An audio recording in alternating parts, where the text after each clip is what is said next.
For the next few videos on summaries, quotes, and paraphrases, I brought in a friend to explain these concepts. Now, some have said that this person looks like a younger, more pudgy version of me, but the material and the explanations that he has are invaluable. So I've decided to use these videos. Enjoy. So let's get started with the summary. There are a couple of purposes we might use a summary. The first one is to provide essential background information. So if you are talking about something such as earthquakes or maybe volcanoes or some natural disaster, and you gather source material from either various sources or one source, you can provide all of that background in your introduction. And that's going to be a summary of all the information that you've collected. The second use is to condense large chunks of source material. Okay, so this is going to be appropriate for your second paper in which you are finding stories to support your definition of. Okay, so you're not going to just want to carry over these stories as they are. Otherwise, this becomes a cut and paste essay. Instead, we're going to want to summarize that information, giving just the essential details. For this assignment, essential information might include background again for the introduction or a summary of the example being used. Okay, so with summaries, think of that condensing of information. We're taking either an entire article and we're condensing it to a paragraph, or maybe we're taking a couple paragraphs and condensing it into a couple of sentences.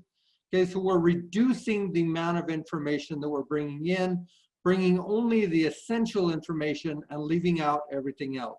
Okay, so for the summary, we might use that also to introduce terms or concepts we will only visit once or twice. So let's say that I am making an argument and I say that heroes often define what it means to be a transcendentalist. That term transcendentalist, I'm going to use that as if the reader knows what I'm talking about, which can get me in trouble. Okay, so instead I'm going to want to define that concept or define that term. And in doing so, I'm going to take literature that I find on transcendentalism and I'm going to summarize it for my reader. That way they have the appropriate background information that now they can move forward through my essay.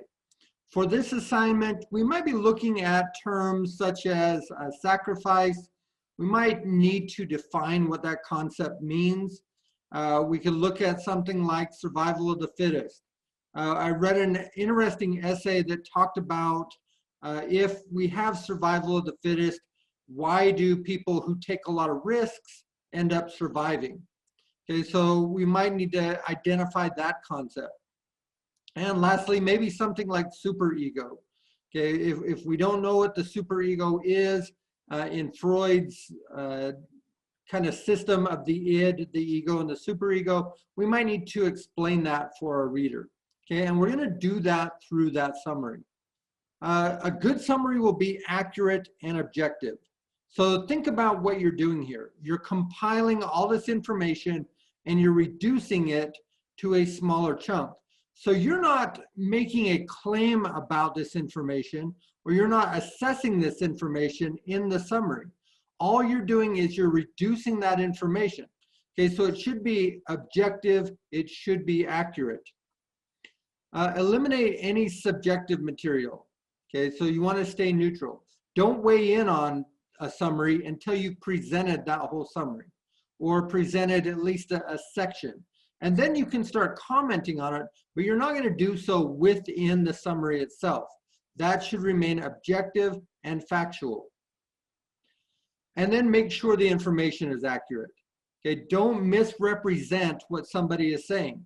Remember, we're bringing in the essential information, but we have to be careful about what we choose to bring in and what we choose to leave out. If we look at, say, a producer of reality TV, they produce maybe 50 hours of television in order to get that half-hour or 20-minute show. So the producer is deciding what information do we leave in, what information do we leave out, and it's going to change the way your reader sees that moment. Okay, so we want to be careful that we don't misrepresent and that we're presenting accurate information. So let's look at this obviously bad example. This is going to be a summary of the movie Batman. In this stupid movie, a dopey looking guy named Batman is dressed up for Halloween and tries to catch bad guys with homemade Fisher-Price toys. Okay, so we can see here that this is not objective, this is subjective, because we can see subjective terms like stupid movie or dopey looking guy. And we also see that it's not factual. He's not dressed up for Halloween. He doesn't use Fisher-Price toys. We never see him trying to catch the bad guy with a corn popper. Instead, he's using high-tech equipment. So we're neither getting that objectiveness or that truthfulness in this summary. Let's look at a better example. In this movie, Batman strives to rid his city of crime while maintaining an alternate life as Bruce Wayne, a balancing act that tests his loyalty to justice and to his friends. His nemesis is the Joker, a man who desires to give Batman a proper villain. Okay, so this is just stating the facts. This is not weighing in on the movie. It's just giving some factual information in a condensed form.